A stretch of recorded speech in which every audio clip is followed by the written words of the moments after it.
So, hindi, oo, first date okay lang. Pero kung first date okay lang na wag 50-50. Angkinin mo na yun, boy. Pero kung pangalawa, pero kung pangalawang beses na paghatian nyo na kung anong masasay nyo. Noted half-half tayo sa Baguio. Look! Si, ay, nako, si Banjo, oy. Ay, ID number, ampong. Yun nga ang sinabi ko sa baguhan, pwede. Pero pag matagal na kayo, 50-50 yun. Tama, Jerry. 50-50 is the key. Pag kasi na-spoil mo na, tinuturuan mo na maging tamad si girl. Gets mo ba? Brian?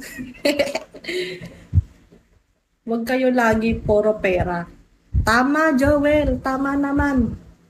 Huwag puro pera, kumilos ka din. Ay, pangit kaya i-spoilin mo yung babae tapos hindi marunong maglaba, hindi marunong sa gawaing bahay. Parang, diba? Ano ka ba naman? Pa-impress muna sa una pero wag sasanayin. Galawang Banjo yan. Ayan, si Banjo. Hindi niya ini-spoil yung asawa niya. Pero kayo na ex mo, 100-0. Oo. Ako yung gumagastos sa kanya. Oo, ang kapal ng mukha. Alam mo kasi, sinasabi niya, malaki daw sinasahod ko. Aba, magkano lang naman yung yung taas ng sahod ko sa kanya. Magkano lang yung difference. Brian Cruz, hello. Or meron kasing mga lalaking talagang kuripot. Ewan ko. Di ba sabi nila, yung mga Ilocano is kuripot? Totoo ba? Mga ganun sa pera. So siguro ganun siya. Kasi Ilocano yung nanay niya. Pogi kasi yung ex niya. Kanino ka lang? Hindi siya pogi. Ewan ko ba? Nung nakain ko. Feeling ko nga na nagayuma ako eh. Hi, Louie. Don Quixote, hello.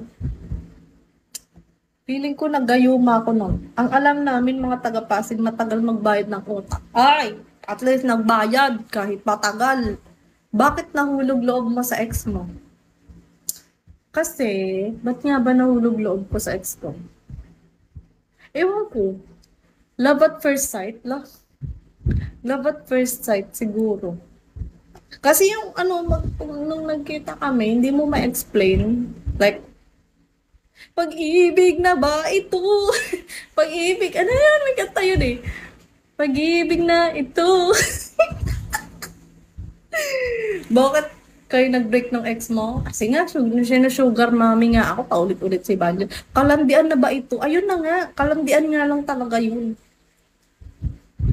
Pero at least, kasi, in fairness naman dun ang dami kong natutunan sa ex ko na yun. Kaya, kung may sasabihin sila, kung sasabihin nila na, pinagsisisihan mo bang nakilala mo yung ex mo? Hindi. Sa lahat, hiwala. Wala akong pagsisisihan. Kasi, they made, okay ninayo. They made me a better person. Ganon. Ang dami ko natutunan. Sige, kaya mo yan. Ex na nga, binabalikan tayo. Kasi kaya, lang tatanong kayo, di ba? Worth it naman pala yung pagiging generous. Oo, worth it naman. Nauntog ba? Yan, nauntog si ate mo, girl. Parang, may unting kilig pa rin ba? Wala, no? He made you a bitter He made you a bitter person. Better person. Yes, ang dami ko natutunan in fairness. Alam mo ba, kami, yung slide? Yung anong tawag doon sa slide na yun? Yung sa may Palaguna. Yung marami, basta, yun na yun, be. Ako pag gumastos noon, magsa-slide kami, punta kami sa slide, magra-rides kami. Ako nagbayad nung overnight, kasama yung mga kaibigan niya. Nahihiya na nga lang sa akin yung mga kaibigan niya eh. Oo. Nahihiya na lang sa akin yung mga kaibigan niya. Kaya, kapag lumalabas kami, bakla, tatlo kaming magkakaibigan. Anim kami magkakaibigan, magkakopol. Diba? Couple. Magkakasama kami noon. Ako nagbayad. So, sabihin natin 3,500. Binayaran ko yung 3,500 na Yung sa Tanay, di ba sa Tanay maraming ano, tag doon, bundok-bundok. So nag-ano kami ng parang camping. So yung isang buong bahay sa amin yon. Overnight kami doon. Nahihiya na yung mga kaibigan niya sa akin. Ewan ko siya kung nahihiya siya. Sabi nila, oh, kami na dyan, kami na. Hindi nila ako pinagluluto. Kasi be, ako na nagbayad eh, di ba? Grabe naman kung pati pagluluto, paghuhugas ng plato, ako pa rin, di ba? Grabe naman. Uto-uto kasi, hindi ako uto-uto, be. Alam mo, sobrang love ko lang yung ex ko, kaya ganon. Kasi, di ba, pag love mo, nabubobo ka na, natatanga ka na, parang si Jose, di ba? Kahit, alam mo yun, natatanga ka na. Oo, be, ganon. Love ko yun. Eh, inaya ko pa nga yun magpakasal. Sabi ko, kahit kasal ako, bayan lang, be. Malala. Ganun lang siya mag-express ng pagmamahal. Giver ako. Alam mo yon, giver ako. Pero may time din na gusto ko naman na spoil din ako. Ma-spoil din ako. Kasi, pag birthday ko, ewan ko pag may mga occasions, hindi ako nakaka-receive sa kanya ng gifts. Siguro binabati niya lang ako or what. Ano ba yun? Materialistic ba yun? Ewan ko. Hindi ko ba deserve? Lah, huwag ka iiyak dito, ante. Hindi, yun na nga. Tapos meron pa, ito pa ha. Like, di ba, once in a year lang magkaroon ng, once in a year, magkaroon ng Valentine's Day. Ah, sige. Hoy, wala na si Jose, nandamay pa. Nandito pa rin siya sa utak ko eh, si Jose. Oo. Kasi Valentine's Day, di ba, be? So, expect mo, lahat ng babae may bulaklak. Ako wala. Wala akong bulaklak, be. Tapos nag-mall pa kami. Okay lang sana kung wala akong bulaklak, tapos nandun lang ako sa bahay.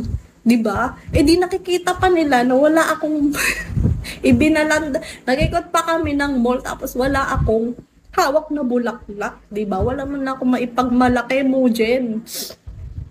Tapos be, dumaan kami sa mga flower shop. Syempre, be, ano eh, ang tawag doon? Valentine's. So may bulaklak. Tinanong niya pa ako. Okay na eh. Tinanong niya pa ako kasi nga ang balak namin is kakain kami. Kakain lang ba? Charlie, hello. Jico, hello. Kakain lang ba kami sa labas? Oo, para matapos na yung... Bigla may tumatawa naman. Banjo, huwag kang magaganyan. Nagugulat ako eh. Nawawala tuloy ako. Kakain kami. Oo, kakain kami Valentine's Day. Tapos tinanong niya pa ako doon sa, di ba may mga bulaklak? Sabi niya, gusto mo ng bulaklak? Bing, tanga ka ba? Itatanong mo pa sa akin kung gusto ko ng bulaklak sa Valentine's Day. Malamang, oo. Diba? Apakabobo mo naman eh. Tapos sabi ko, ikaw. Siyempre, ayoko na lang sabihin, di ba? Ikaw. Kung bang, ewan ko lang kung kuripot talaga siya o ewan ko, di ko ma-explain. Binilihan niya naman ako. In all fairness, binilihan niya naman ako. Pero hindi ko na-appreciate yung hindi ko pa rin na-appreciate. Ewan ko, kasi feeling ko napilitan lang siya. Ganon. Feeling ko napilitan lang siyang bilhan ako, kaya hindi ko na na-appreciate yung bulaklak. Kaya kahit binilihan niya na ako, be, hindi pa rin ako happy. Kaya nga sabi niya, bakit di mo pinipicturean yung bulaklak? Di ka ba masaya? Masaya naman. Masaya naman. Buisit yan. Kapag magsalita. Ano daw? Tapos, ewan ko ba, namamasa na yung mata mo. Paiyak na, be. Naaalala ko na naman yung mga hinanakit ko sa hayop, eh.